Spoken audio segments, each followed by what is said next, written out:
அஸ்ஸலாமு அலைக்கும் வரஹ்மத்துல்லாஹி வபரகாத்துஹு. இது ஃபேஷன் கார்னர் நடத்தும் தினமும் ஒரு பயான் நிகழ்ச்சி. அன்பான சொந்தங்களே, கர்பலா வரலாறை பற்றி தான் இன்றைய பயானில் பார்க்க போகிறோம். முஹர்ரம் தொடர் 10 ஷார்ட்ஸாக பார்த்தோம். அதோடைய முழு வீடியோவாக இன்று கர்பலா வரலாறை பற்றி தான் பார்க்க போகிறோம். கர்பலா வரலாறு மறக்க முடியாத ஒரு தியாகம். ஹிஜ்ரி 61ஆம் ஆண்டு முஹர்ரம் மாதம் ஈராக்கின் வெப்பமான பாலைவனத்தில் அமைந்திருந்த ஒரு சிறிய நிலப்பரப்பு கர்பலா. அந்த நாளில் அங்கிருந்து அவங்க தாங்கள் வரலாற்றில் ஒரு அழியாத அத்தியாயத்தை நேரில் காணப்போகிறோம் என்பதை அறிந்திருக்கல. ஊர்ப்புறங்கள், ஆயுதங்கள், ஆயிரக்கணக்கான வீரர்கள், மறுபுறம் மிகச்சிறர் மட்டும்தான். அவங்கள்ட்ட பெரிய படையோ பெரிய செல்வமோ இல்லை. ஆனால் அவங்கள்ட்ட இருந்தது அல்லாஹ்வின் மீதான உறுதியான நம்பிக்கை. அந்த சிறிய குழுவில் தலைவராக இருந்தவர் ரசூலுல்லாஹி ஸல்லல்லாஹு அலைஹி வஸல்லம் அவர்களுடைய அன்பு பேரன் இமாம் ஹுசைன் ரலியல்லாஹு அன்ஹு. மதினாவிலிருந்து தொடங்கிய பயணம் மதினாவுடைய சூழ்நிலை மாற்றிக்கொண்டது.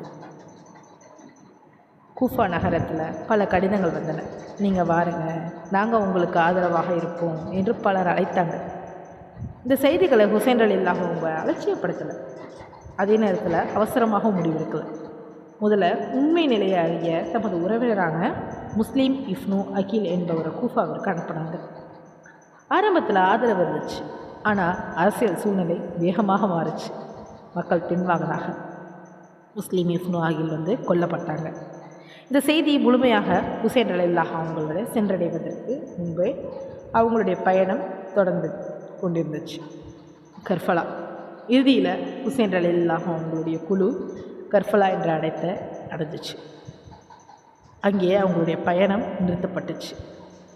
அவங்க அங்கேயே தங்குமாறு கூறப்பட்டுச்சு.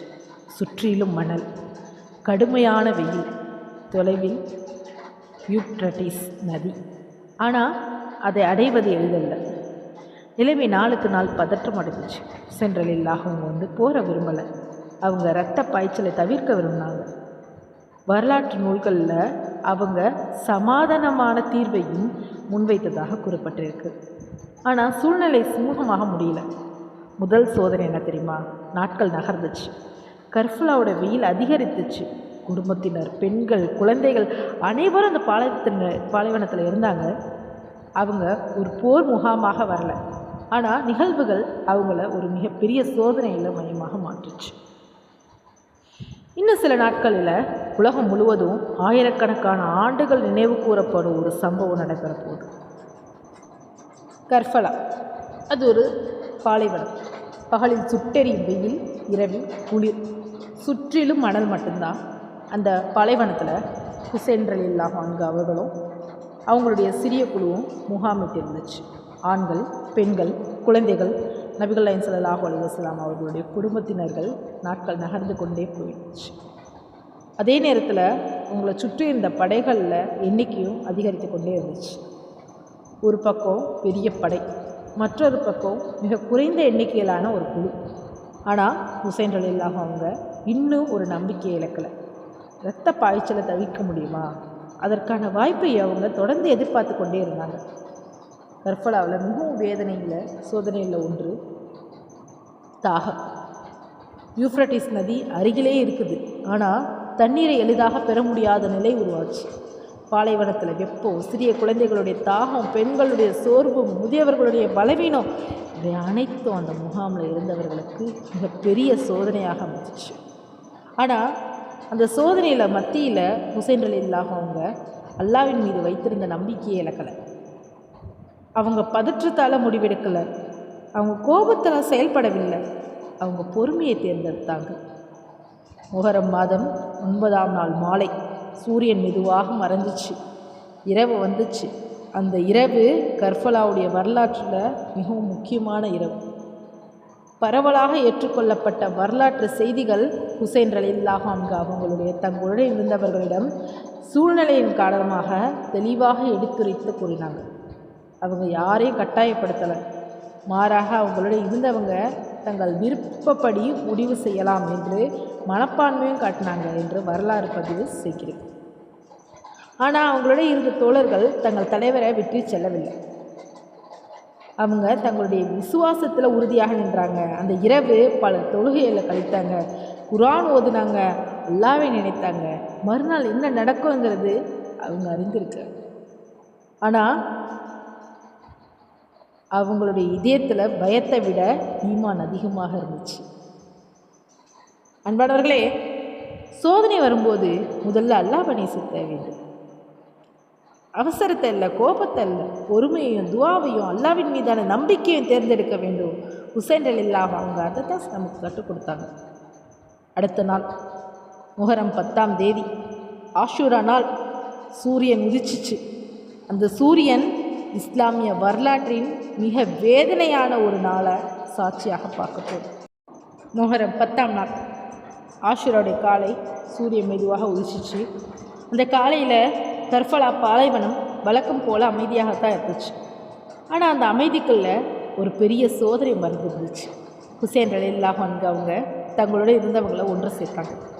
அவங்க அனைவரும் அல்லாஹ்வை நினைவூட்டினாங்க. சோதனை நேரத்தில் ஒரு முஃமின் எப்படி இருக்க வேண்டுங்கிறத நினைவுபடுத்தினாங்க. அவங்களுடைய நோக்கம் உலக ஆட்சி அல்ல, அல்லாஹ்வுடைய திருப்தி தான். அவங்க இறுதி வர இரத்த பாய்ச்சலை தவிர்க்க விரும்பினாங்க. பேச்சுவார்த்தைக்கான வாய்ப்பு இருந்தால் அதை ஏற்க தயாராக இருந்தாங்க. ஆனால் சூழ்நிலை வேறு திசையில் நகர்ந்துச்சு.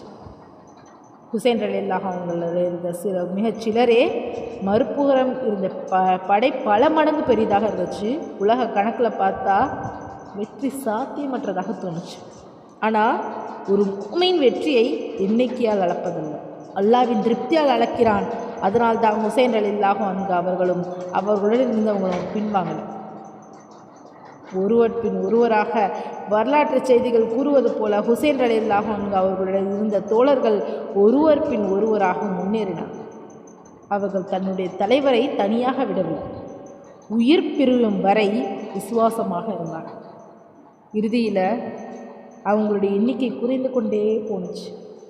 கர்பலா மனம் அந்த தியாகத்துடைய சாட்சியாக இருந்துச்சு. இறுதி தருணங்களில் ஹுசைன் ரலியல்லாஹு அன்ஹு அவங்க தங்கள் நிலைப்பாட்டை மாற்றலை.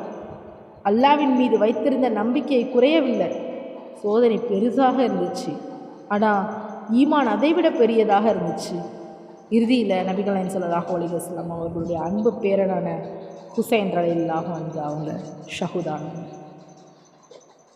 இன்னா லில்லாஹி வ இன்னா இலைஹி ராஜிஊன். அந்த நாள் ஒரு மனிதருடைய மரணம் மட்டுமல்ல, இஸ்லாமிய வரலாற்றின் என்னும் நினைவு கூறப்படும் ஒரு வேதனையான நிகழ்வாக அமைந்தது. கர்பலாவை நினைக்கும் போது நாம் வெறுப்பை கற்றுக்கொள்ளக்கூடாது, பகையை வளர்க்கக்கூடாது, மாறாக சத்தியத்தில் உறுதியாக இருப்பதை கற்றுக்கொள்ள வேண்டும், அநீதியை வெறுக்க வேண்டும், அல்லாஹ்வின் மார்க்கத்தை உலக லாபத்திற்காக விட்டுவிடக்கூடாது என்பதை உணர வேண்டும். இதுதான் கர்பலாவின் மிகப்பெரிய பாடம். ஆனால் கர்பலாவின் கதை ஹுசைன் ரலியல்லாஹு அன்ஹு அவர்களது ஷஹாதத்தோடு முடியல. அந்த சம்பவம் முஸ்லிம் உம்மத்தின் வரலாற்றில் என்ன மாற்றத்தை ஏற்படுத்தியது என்று நாம் அதிலிருந்து என்ன கற்றுக்கொள்ள வேண்டும்? ஆஷூரா நாள் சூரியன் மறைய தொடங்கிடுச்சு. கர்பலா பாலைவனத்தில் தூசி அடங்கிடுச்சு. போர் முடிஞ்சிடுச்சு. ஆனால் அந்த நாளில் நடந்த சம்பவம் ஒரு நாளோடு முடிந்து விடவில்லை. இன்று 1400 ஆண்டுகளுக்கு மேலாக கடந்து விட்டுச்சு. ஆனால் கர்பலா என்ற பெயரை இன்னும் உலகம் மறக்கலை. ஏனென்றால் கர்பலா என்பது வெறும் ஒரு போர் அல்ல, ஒரு கொள்ளைக்காக, ஒரு நம்பிக்கைக்காக, ஒரு மன உறுதிக்காக தியாகத்தின் நினைவு சின்னம். கர்பலா நமக்கு கற்றுத்தரும் முதல் பாடம் என்ன?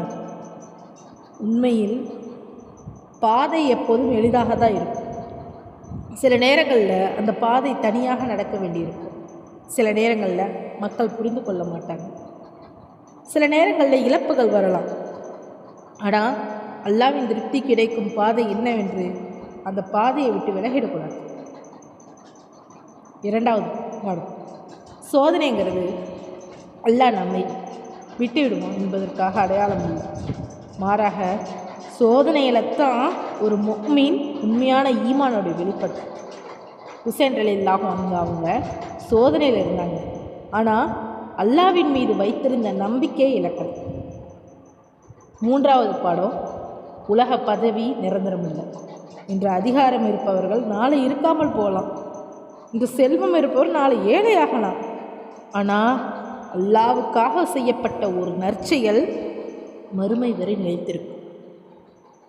4வது பாடம், முஸ்லீம்களில் ஒற்றுமையை பாதுகாப்பது மிகவும் முக்கியம். வரலாற்றை படிக்கணும், அதிலிருந்து பாடம் கற்க வேண்டும். ஆனால் அதை இன்றைய முஸ்லீம்களுக்கிடையே பகையாகவும் பிளவாகவும் உருவாக்க காரணமாக மாறக்கூடாது. நபிகள் ஸல்லல்லாஹு அலைஹி வஸல்லம் அவங்க நமக்கு கற்றுத்தந்தது சகோதரத்துவம் தான். அன்பானவர்களே, நம்ம இன்னைக்கு கர்பலா எங்கே? நம்ம ஹராமான வருமானத்தை மறக்கும்போது நம்முடைய கர்பலா, தொழுகையை பாதுகாக்கும் போது நம்முடைய கர்பலா, பொய் சொல்லும் வாய்ப்பு இருந்தும் உண்மையை பேசும்போது நம்முடைய கர்பலா, உலக ஆசையை விட அல்லாவின் திருப்தியை தேர்ந்தெடுப்பது தான் போது அதுதான் நம்முடைய கர்பலாவின் பாடத்தை நாம் வாழ்வில் நிலைமுறைப்படுத்துவது. அன்பாடைய சகோதர சகோதரிகளே, கர்பலாங்கிறது கண்ணீர் சிந்துவதற்கு மட்டும் சொல்லப்படும் வரலாறு அல்ல, வாழ்க்கையை மாற்றுவதற்காக சொல்லப்படும் வரலாறு. ஹுசைன் ரலியல்லாஹு அன்ஹு அவங்க உண்மையை நேசிக்கிறோம் என்றால் அவங்களுடைய உறுதியையும் அவர்களுடைய பொறுமையையும் அவர்களுடைய அல்லாவின் மீதான நம்பிக்கையையும் நம் வாழ்வில் பின்பற்ற வேண்டும். அதுவே அவர்களுக்கு நாம் செலுத்தும் உண்மையான மரியாதையாகும். கர்பலாவின் மணல் இன்றும் அமைதியாக இருக்கலாம், ஆனால் அது கற்றுத்தந்த பாடங்கள் ஒவ்வொரு முஸ்லீம்களுடைய இதயங்களில் என்றும் உயிருடன் இருக்க வேண்டும். இந்த பயான் உங்களுக்கு பிடிச்சிருந்துச்சுன்னா லைக் பண்ணுங்கள், இதை மற்றவர்களுக்கும் பகிர ஷேர் பண்ணுங்கள், உங்கள் கருத்துக்களை கமெண்ட்டில் பதிவிடுங்க. இன்ஷா அல்லாஹ் அடுத்த வாரம் வேறொரு அழகிய பயானுடன் உங்களை வந்து சந்திக்கிறேன். அஸ்ஸலாமு அலைக்கும் வரஹ்மத்துல்லாஹி வபரகாத்துஹு.